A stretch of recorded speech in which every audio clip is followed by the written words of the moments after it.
بصوا يا اصدقاء، الالوان دي ان شاء الله موجوده.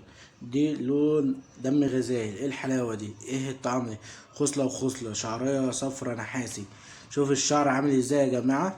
شوف بعد الشغل، شوف الجمال، شوف الحلاوه.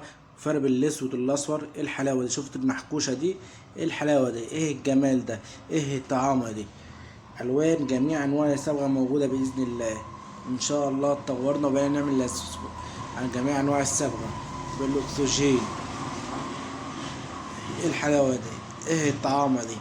يا جماعه ما تنسوش تشتركوا لي في القناه عشان اوريكم فيديوهات جديده مع هيما الحلاق. ايه الجمال ده؟ ايه الروعه دي؟ اجنبيه اجنبيه. شغل جامد، شغل حديث، شغل حلاوه.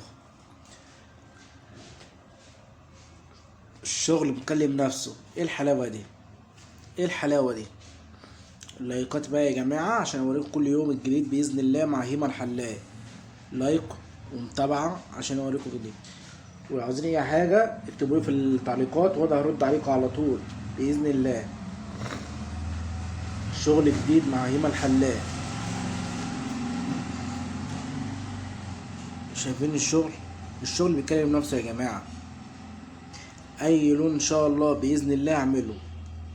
اي حاجه لون، صبغه، الوان، اشكال، الوان نعملها باذن الله.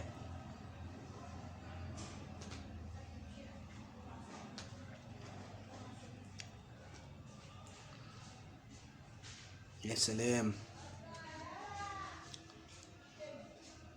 ايه الحلاوه دي؟